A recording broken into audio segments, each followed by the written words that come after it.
So when we talk about the paleo regions, just to clarify exactly what we mean, and we have first of all the Arctic at the top of Earth and Antarctic at the bottom. And so the Arctic was named after the Greek word for bear. Surprisingly, it is not after the polar bears that live in the Arctic. It is after the Little and Great Bear constellations that can be seen in the sky.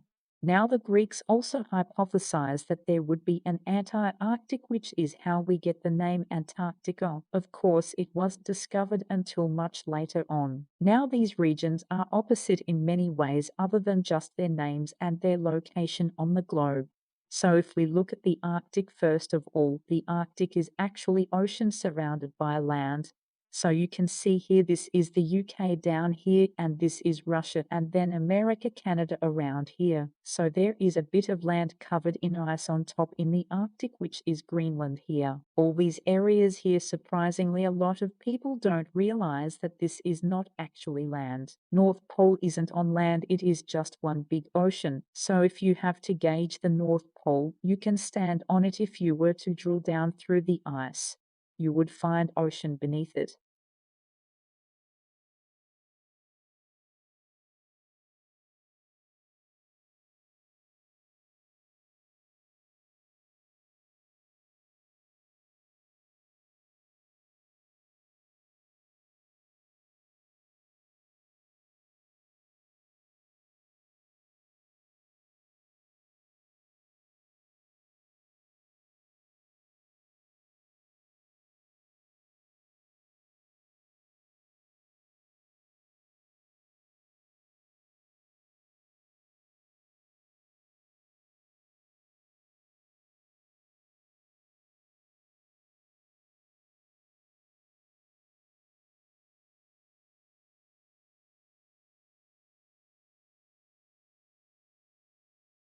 So when we talk about the paleo regions, just to clarify exactly what we mean, and we have first of all the Arctic at the top of Earth and Antarctic at the bottom.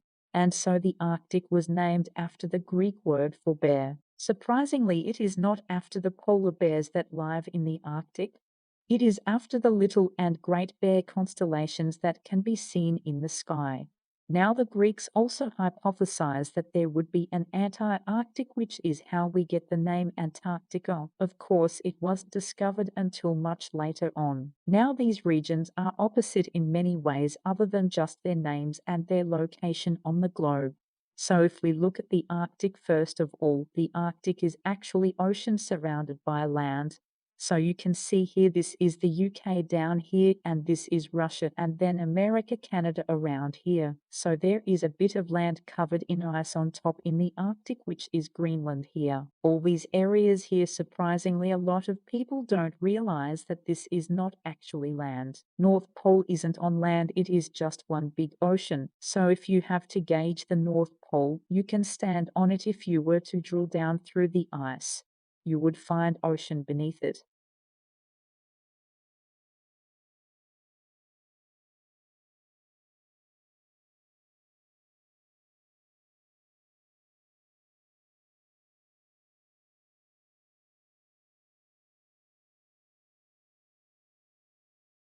Honeybees do a waggle dance to direct other bees to source nectar. But dance bees like this one can be halted by a headbutt from another bee. Research has found that headbutt is actually a warning signal. A feeding station in the lab was set up to mimic the source of nectar.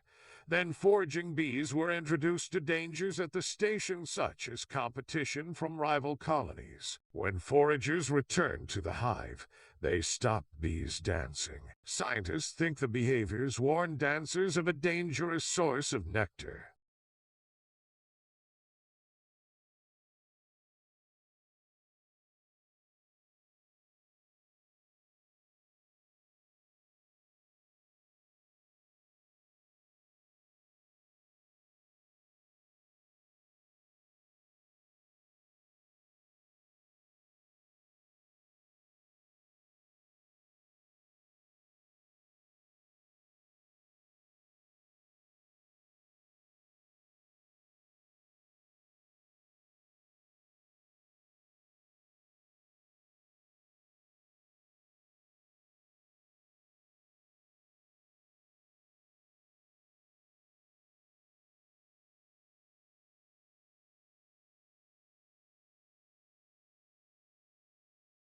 Honeybees do a waggle dance to direct other bees to source nectar. But dance bees like this one can be halted by a headbutt from another bee. Research has found that headbutt is actually a warning signal. A feeding station in the lab was set up to mimic the source of nectar.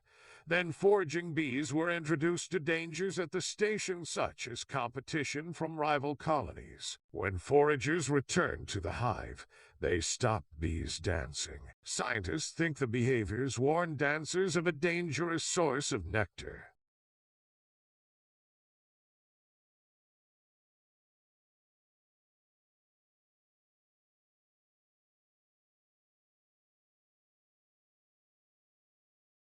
Determinant. Human behavior is affected by internal and external factors. At the end of lecture, the speaker mentioned that psychologists are interested in explaining human behaviors. Determinant is influenced by two factors: the personal factors, which are internal, and the environmental factors, which are external. The personal factors include people's belief on certain things and their individual thinking about it, while the environmental factors include temperature, air pressure, and the others thinking about them. In conclusion, one's determinant are affected by both himself and the environment.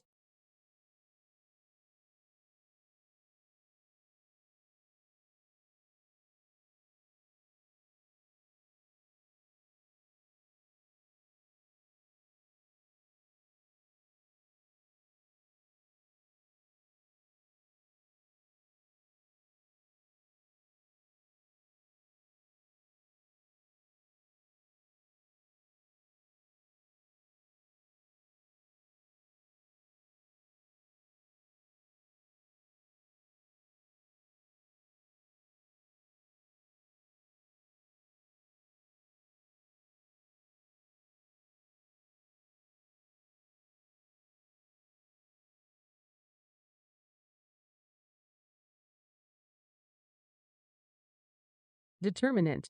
Human behavior is affected by internal and external factors. At the end of lecture, the speaker mentioned that psychologists are interested in explaining human behaviors. Determinant is influenced by two factors: the personal factors, which are internal, and the environmental factors, which are external. The personal factors include people's belief on certain things and their individual thinking about it, while the environmental factors include temperature, air pressure, and the others thinking about them. In conclusion, one's determinant are affected by both himself and the environment.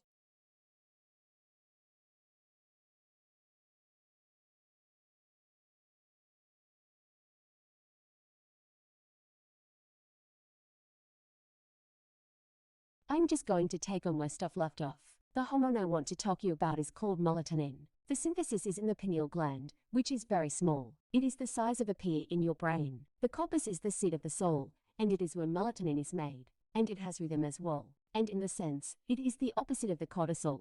It peaks at night. We call it as the darkness hormone. In every species that we studied, melatonin occurs at night, and it is hormone that prepares you for the things that your species does at night. So, of course, in humans we sleep, but animals, like rodents, they are awake. It's hormone that is related to darkness behavior.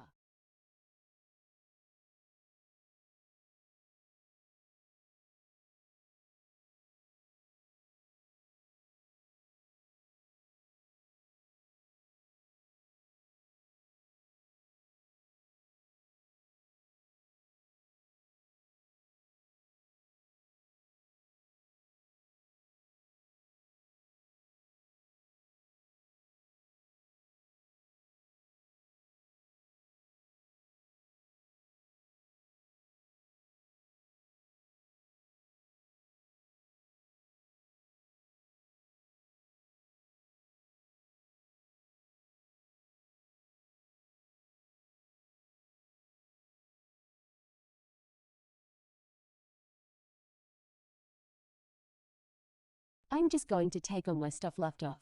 The hormone I want to talk you about is called melatonin. The synthesis is in the pineal gland, which is very small. It is the size of a pea in your brain. The corpus is the seat of the soul, and it is where melatonin is made, and it has rhythm as well. And in the sense, it is the opposite of the cortisol. It peaks at night. We call it as the darkness hormone. In every species that we studied, melatonin occurs at night, and it is hormone that prepares you for the things that your species does at night.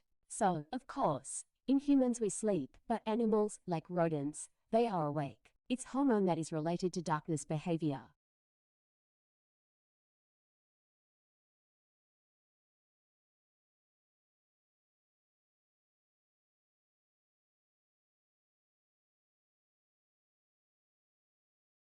The light positions of background stars are a round hole. It is distorted by gravity, and they seem to spinning around. On the right, the constellation Orion appears to approach the event horizon, the boundary where nothing can escape. Orion's star look like they become separated and got span around. Once the hole has passed by, Orion reappears on the left and it looks normal again. Users can also experiment different scenarios. This is what you might see if you travel towards black hole with rocket engine slow in descent, another simulation mimic free fall into a hole. In the middle, the light of entire universe appears to be concentrated in a bright ring.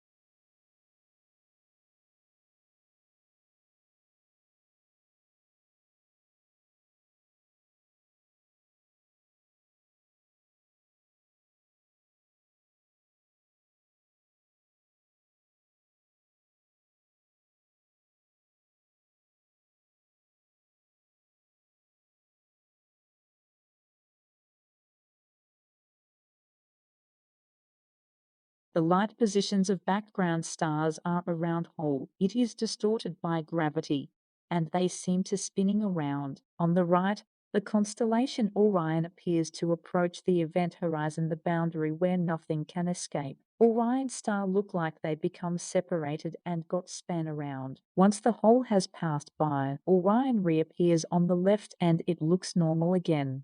Users can also experiment different scenarios. This is what you might see if you travel towards black hole with rocket engine slow in descent, another simulation mimic free fall into a hole. In the middle, the light of entire universe appears to be concentrated in a bright ring.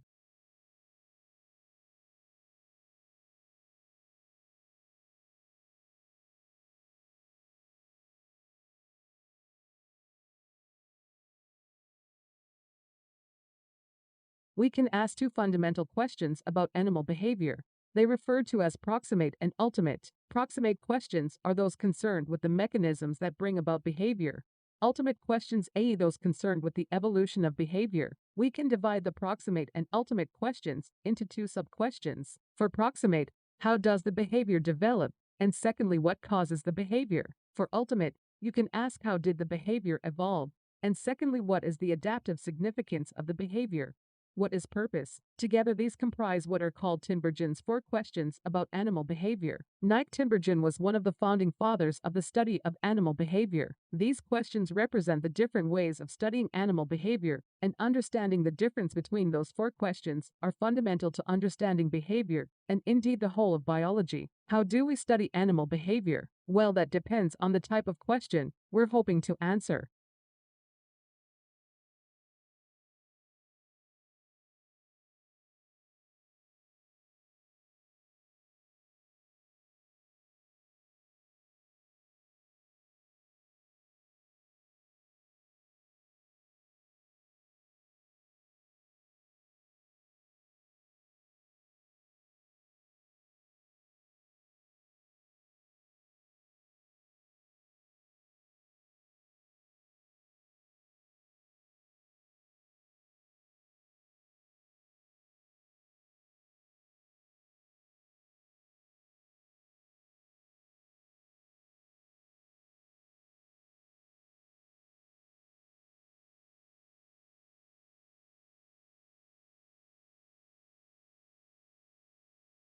We can ask two fundamental questions about animal behavior.